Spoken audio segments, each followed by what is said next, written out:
Oh, yeah. Welcome to the KAK show. Second what? episode. It's the KAK You show. didn't tell me the name of the show. Welcome to the KAK show, guys. Didn't even know. Surprise attack.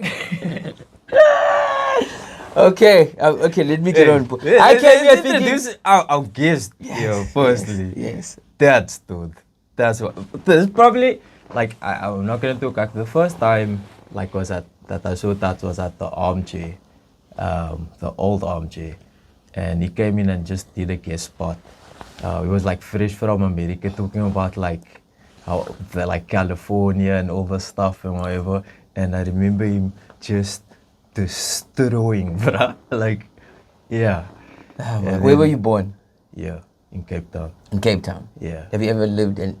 So you here? I'm just here, dude.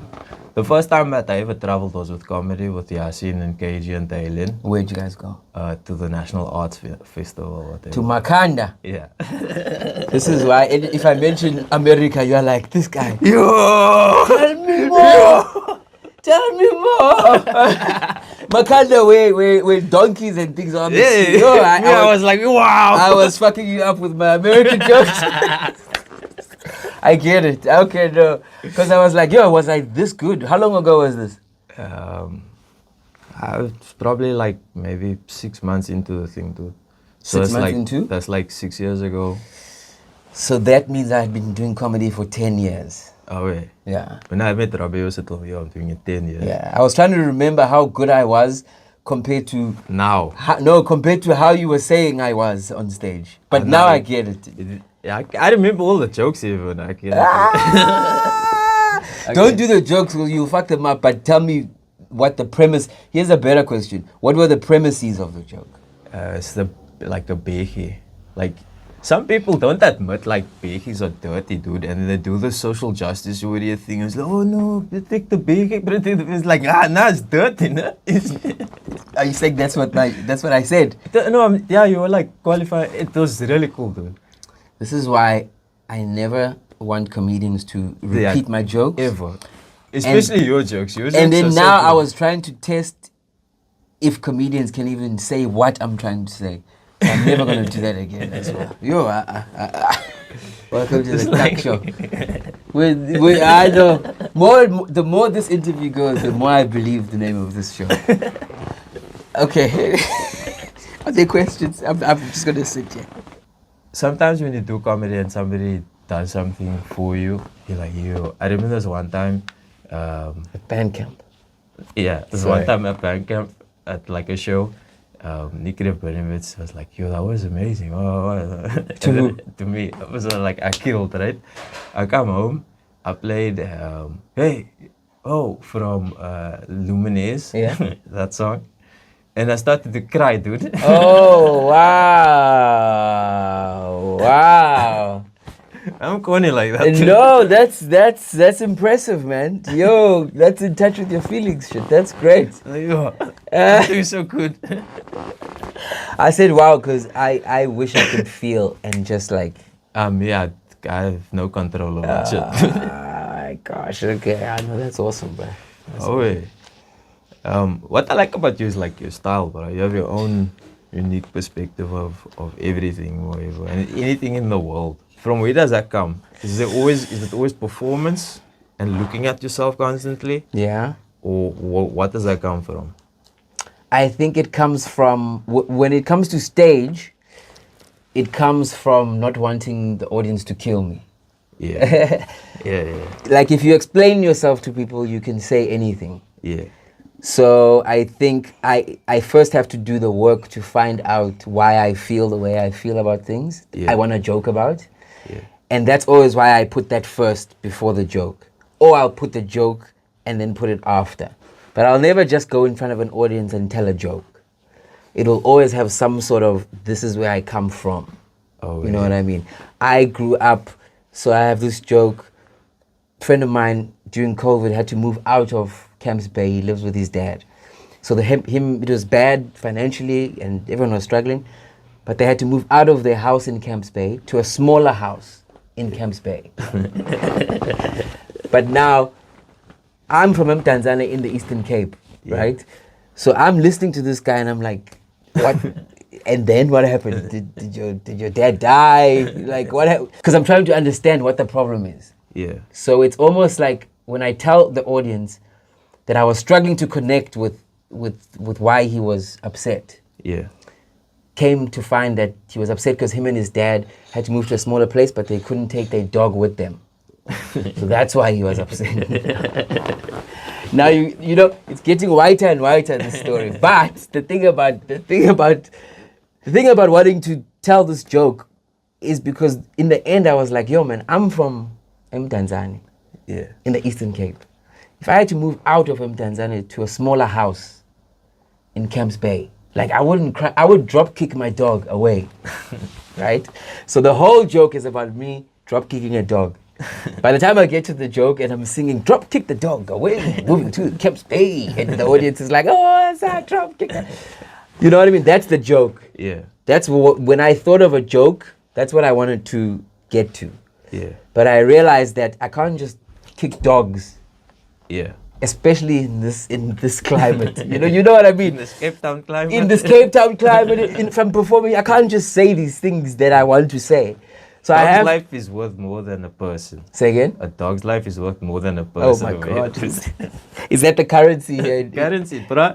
You got the fucking poodle. Yo, Cape Town. Poodles over petties. So yeah, but the point is I have to make them understand why I don't understand. Oh yeah. So that whole explanation of I don't understand, it's because I grew up and I talk about where I grew up. So when my friend called me, I was I tried, but it was hard. And obviously my friend is white, you know what I mean? Because he lives with his dad. But the point is I can't just sing drop kick the dog away. Yeah. So now the whole joke is the explanation, which has some funny bits in it and explanations, and the joke. Oh yeah. So you'll say it's my perspective and it's unique, but if everybody does the work to find out how they feel and then are able to get on stage and make a joke when they explain, by the time they get to the joke, then you have a unique perspective.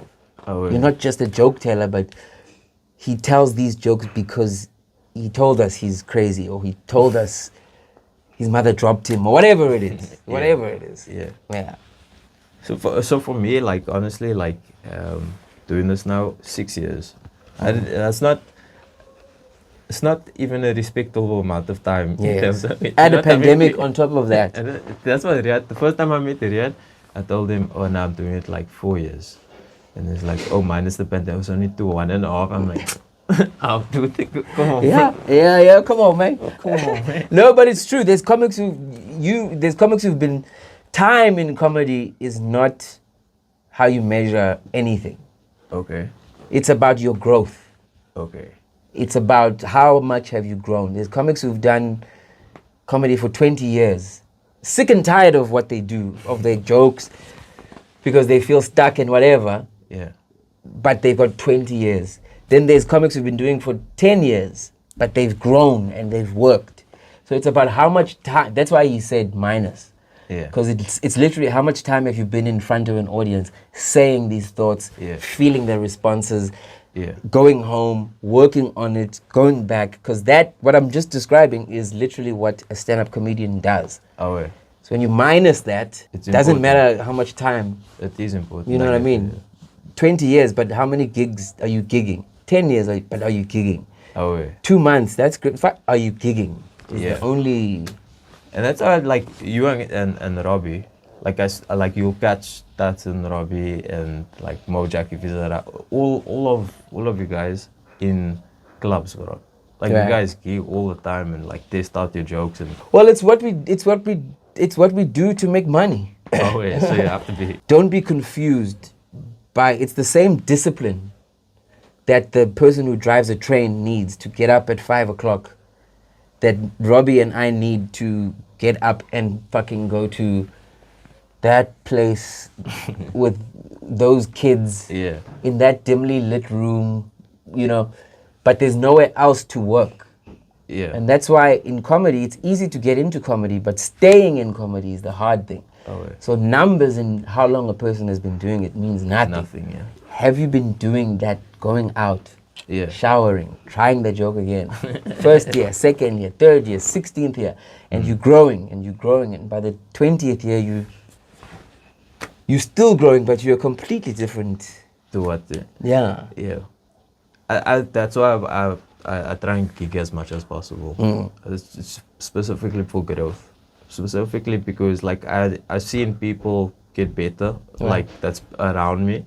And, and like I know it's because they're on stage too. It's not because of anything else. It's not because of anything else. Not, yes. Yeah. Yeah, you no. have to do the thing. You have to feel the thing. Go up there and know what it's like to say things in front of strangers. Different strangers, different adults. I mean, and you get so many different people, but I like, you can go like walk into a white audience and then start saying, big, and they just won't know, dude. They'll feel sympathetic. Yeah. Is it fine to laugh? Now you try to convince people why you're against homeless sexuals. Homeless sexuals. Like, you said that, and I'm just like, what is Kanti? What is a homeless sexual? It's almost, I don't know. It's the one group I'm against. Is homeless sexual. Homeless sexual. You've added more letters, bro. What is a homeless sexual? There's no such thing. I'm just saying, if your only priority is dick, I'm against you being actively sexually. I don't know. No, bro. You sound like the Hitler of sex. nine sex? 9 roof, 9 sex. No ways, bro.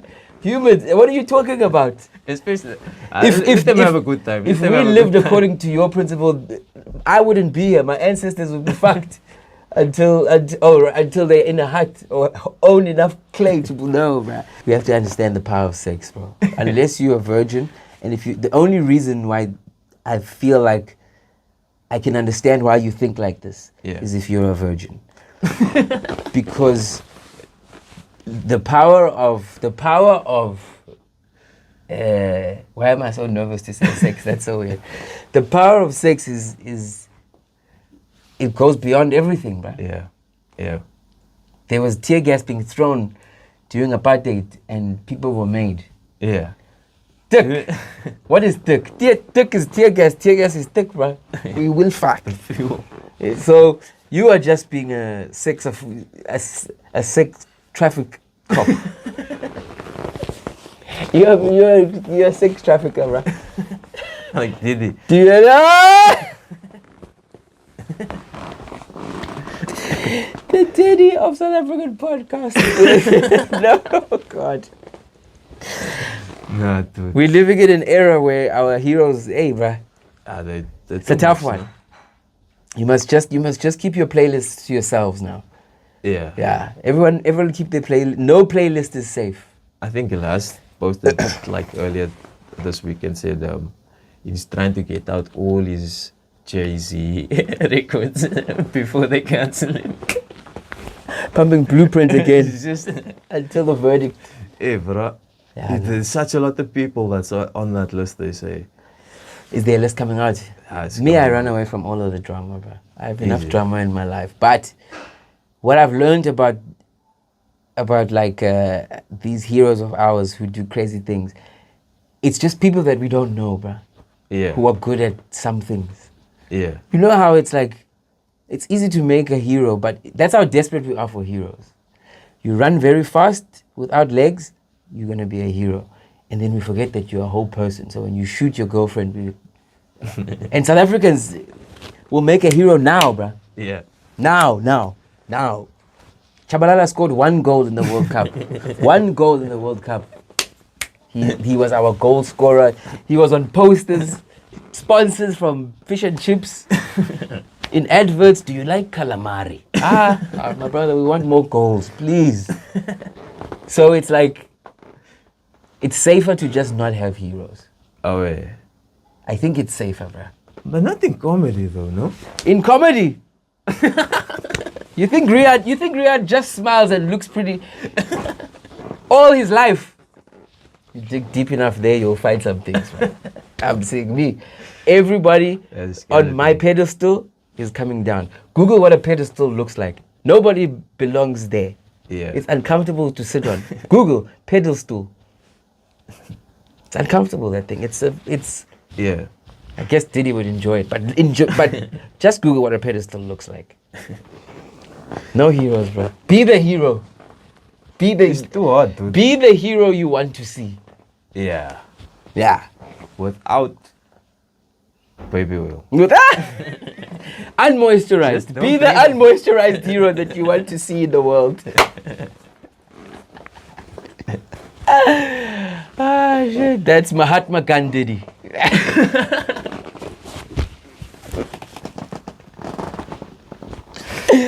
Mahatma Gandhi did it. Be the unmoisturized. You feel like Mahatma Gandhi was ashy, or Absolutely, bro. no? Absolutely. It was one of those. You can't be a monk and glisten. If your aura is not making you glisten, and then you are not a real monk. I am now officially in the KAK show. In the capture. Yeah. Oh, yeah. Fuck. Yeah, bro. Like it's tough times, no? Like you don't know what the fuck's going on in the world. Sure. You don't know what the fuck. Like there's fucking accused of sex trafficking and all this stuff. Yeah. But it's like a tough one. World War III is going on, dude. Israel's bombing. It's October 7th today. It's October 7th today. We're shooting on October 7th. That's kind of crazy. It's been a year. I don't want to really bring it up, but maybe It is up. it's up now. No? Yeah, no, it's It's up. up. Bro. No, let's do it. The uncomfortable conversation must be had. Oh, wait. That's cool that, you know what, that's cool that you even, like, okay to talk about it. Sure. So some people even won't even talk about it. They'll be like, please, can we please, and try and avoid it. And I don't think that's helpful to anybody. Like, so, like, how do you feel about the ICJ case? Do you know what I mean? It's South Africa taking on the cause, you know what I mean? And saying, like, this is a genocide that's going on. Got you. Like, how do you feel as a South African looking at that and being like, okay, Yes. we understand what apartheid is, and Yeah. we're taking this on? The first thing was pride. Oh, wait. I felt proud in the same way I felt proud when a Paralympian that I never knew about won gold. You know what I mean? I didn't know that the country could do that. And then it was like, wow, that's something that can be done. But in terms of like knowing what it means and how and what it took to get there, right? And it goes back to that point of literally, bro, I have just arrived into finding out not just how I feel, but also what's going on. Oh, wait. Because just in terms of South African context itself, when you mentioned ICJ and the country, I only know Palestine because of the South African government. I only know Palestine because of Nelson Mandela's quote. Yeah. For we all know too well that the freedom of South Africa is incomplete without the freedom of the Palestinians. October 7th, a year ago, was the first time in my life that I've been forced to make sense of everything. Like before October 7th, the Middle East and what's happening in the Middle East was something I kind of knew about. I didn't really, wasn't really active, you know what I mean? I remember growing up in Tanzania, like I said, the only reference I had of the Middle East was when I did a peace sign. Oh, yeah. I was from Tanzania, a township, bro, and I knew the saying. I didn't know English, but I knew the saying, peace in the Middle East. So when I was saying bye to someone, instead of peace, it was peace in the Middle East. And peace I only knew from, not because of Mandela, but the Teenage Mutant Ninja Turtles. They used to say Kawabanga and peace. Peace. Yeah, bro. Oh, wait. So for me, it's almost like it was just one of the things happening in the world that Mandela mentioned and thus South Africa cares about. Even in trying to figure out how I feel about this, I've had to go back to how do I even know about this? Oh, yeah. That's why I had to start from, hey man, I've been saying, hey, where did I get this from? Oh, and so now by the time ICJ is happening, I know that the world has been at it for 76 years. Yeah. But it's like I have the privilege, I guess, Of learning it. Without feeling it fully. So I'm just shocked where people who are actually feeling it are shell shocked. It's just like, so what, Tats? That's the journey I'm on. You know what I mean? I As I'm doing, understand. I'm also finding out. I'm interested to know what your particular perspective is in terms of, like last year. What was October 7th to you last year? Like I always understood the Palestinian issue, and like I always been to marches every Friday, like Quds Day, every end of the Ramadan I'd go and do Palestine. So like the issues been like always close to my heart or whatever. From birth, from upbringing, or at some point? Always. Got you. Always, we always knew of the struggle or whatever.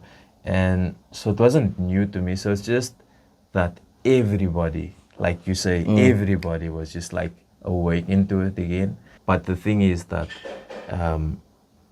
people are becoming aware of the situation. Yeah. That's the thing for me. Yeah. October 7 is that people are aware of like what's going on there. Right. Where before, like you said, people were just living their lives and not knowing all the struggles that there are in the world. Absolutely. You know what I mean? Absolutely. And now it's like, where do you stand? I stand for freedom of the Palestinian people, too. Got you. And all the people around the world. You know what I mean? It's not just there. Right. I feel like it's. Are Israelis in your all the people around the world? Because let's just say they're involved. Okay? Let's just say they might be involved. I ask that because one of the things that when you ask me your question, one of the things I've had to be careful of is just saying things. Oh, yeah. So one of the things that I've been forced to do is what do I mean, for example, when I say that I am pro-Palestine? You said you're pro-Palestine, and then you say, and for the freedom of all people. That's why I was like, what do you mean when you say that? In the context of what's going on. I'd love them to have the perspective that we're all the same and that we're all equal, dude. I would also love you. And I'd want you to... How can you not love for you like... Yes. For me, dude? And instead of saying you love people, you must say you hate people who don't love people. I do hate that, dude. So you don't love all people. There's some assholes. There's some open mic comics, dude, that I'm like, yo, fuck this guy, dude. I fucking hate this guy. Do you know what I mean? No, I don't. There's some people I hate, but most people I love, dude. No, I get you. Zionist or whatever the fuck. Do you know any? Oh yeah. Have you spoken to any about how you feel? Yeah, and then we disagree, and then I understand that they're still in the world and I'm still in the world, and then if he's my competition, I need to be better than him as a comic. Do you understand? There's that for me. It's like, bro, if I'm on this side, I need to be the best thing on this side for this thing, bro. So I work hard on that. I got you. Because it's important. Like a comic's perspective is so important to any issue. All issues, bro. But the thing you must remember is you can't practice that 5 minutes on stage, 5 minutes a night on stage, or 15 minutes a night, or 60 minutes a night on stage. That muscle is a muscle you use in life. Oh, yeah. That's when now the art blends into life. Because you can't just know how to deal with discomfort when you say something that makes people uncomfortable on stage. It's too late. Yeah, you're really saying. You have to, in your life, these thoughts that you have to see how they live in real life. Yeah. So a brave comic on stage is a person who's learned how to be brave off stage. Oh, yeah. And brave is not just saying anything you want. Yeah. Brave sometimes is making sure that you can say everything you want. Like I said, it's about explaining so that you can tell the joke. So, like, in comedy, like, for me, there's not much, like, people that have, like, lighties. You know what I mean? Like, I took to Robbie sometimes with my lighty. I just feel like it doesn't understand. It doesn't understand what it is. You're shoving baby pictures in his face, except it's your life. But obviously, he's such a nice guy. He's gonna be 100%. But you actually have two lighties, and like I see you very involved with your children's lives or whatever, and you're like, I love that, dude. I love like seeing like a good dad. Yeah. You know what I mean? And somebody that's like a good dad. Yeah. Like Riyadh with his children, and I obviously was like fortunate to like be around him, see him interact and stuff. Right. It's like, yo, I wish I was as good a dad as Riyadh, dude. You know what I You know what a good dad is, bro? mean? Yeah. My definition of what a good dad in terms of what I've learned, how I'm dadding. Oh yeah. A good dad is a dad who makes sure that their children know who they are. Oh yeah. Because then that's the work, Yeah. right? That your kids, no matter who you are, what you do, what you have, what you don't have, where you are, where you aren't, the work is that your children know their father. Oh yeah. That's the power of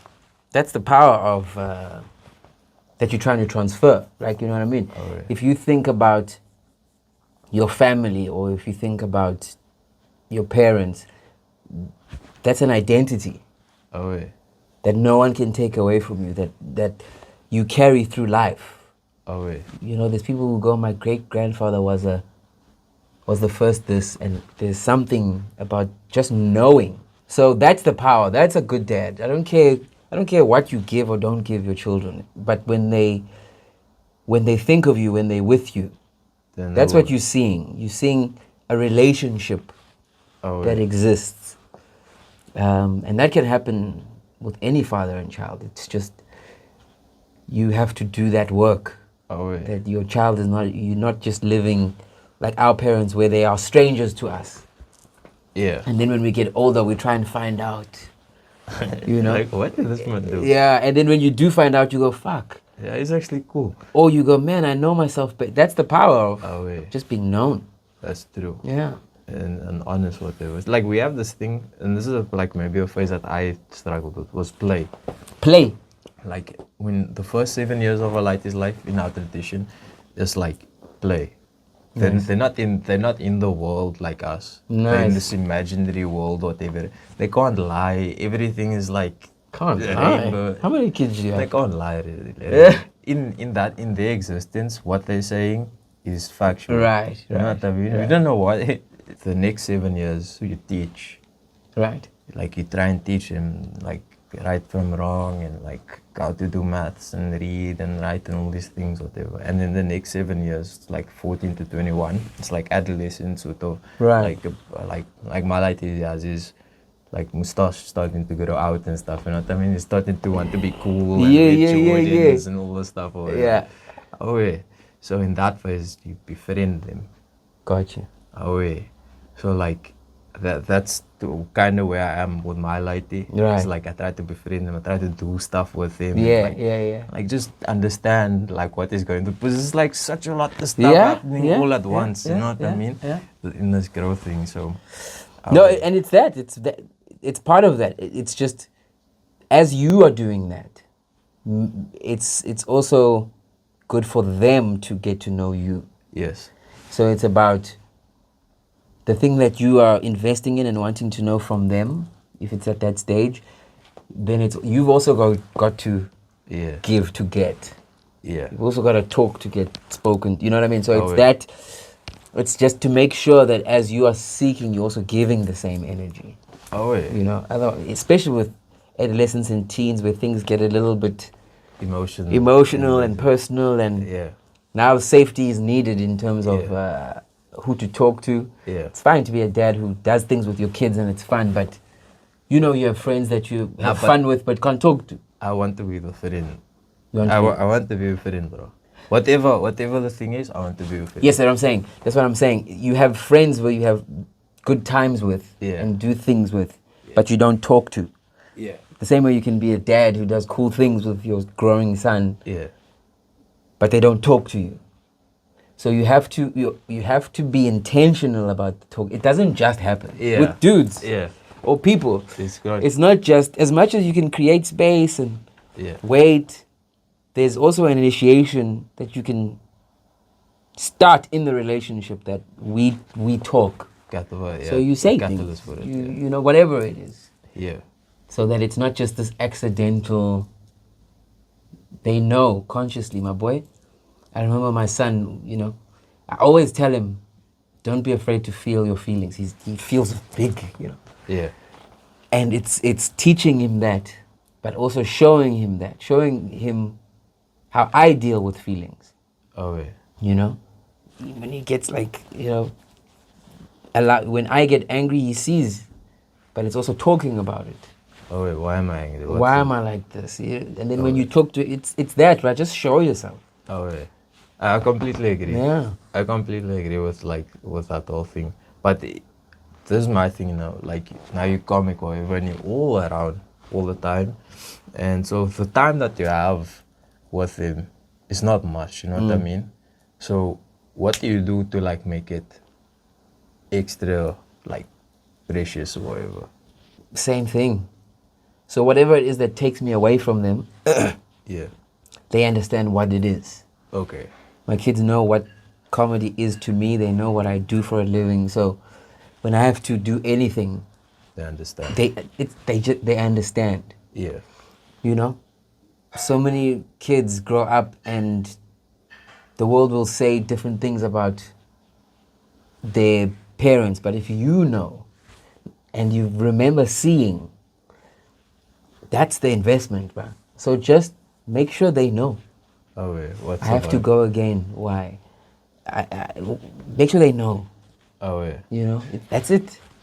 Yeah. And then in terms of everything else of making it special, that's now just the dad's creativity of where we're gonna go to make a fun day. Oh, yeah. But What's your top like recommended thing that okay now it's just like With we're them. bowling today, dude, we're going. It's activity stuff, right? Golf, mini golf, That's the bounce. that's the stuff. Uh, This one time I went to Grand West to the ice rink, right? oh, And then you have the ice rink. I love it. And then I'm on the ice rink, whatever, and I see this guy like, and then you know what he tells me? He says, "I'm bringing my daughter here, so now I must practice. She can't see me." Faffing I was about. like, yo, this is a good dad. Ah! This is a good dad, dude. Yo. When was he gonna bring her? I don't know when, but he says I'm Yes. bringing my daughter. I That's need to fine. practice. At least. He can't see me. That's fine. Fooling around and stuff. And I feel like you will like that as well. You I will make sure not- that I will not spend unnecessary money. I would rather. For me, it's just that it's in the spirit of them just seeing everything. Yeah. Yeah. Then the memory is going to be when we went to the ice rink for the first time. My dad. ... Yeah. So I'm fine with falling in front of my kids, as long as I'm. But they must know that's my first time also if I'm 40. If it is, yeah. Then that's the spirit of it. It's all Yeah. our first time. Hey, yeah, whatever, Now I must spend 200 rand to practice. And then it's still full. I love my children, but not that much. No, Bro, this was so much fun. It's so cool to have you in town. Like you always come around and but I like your insight into comedy and like just life, bro, is always like something cool to see. And bro, if you ever need me for anything, let me know. Thank you very much I'm like, for inviting me to the KAK show.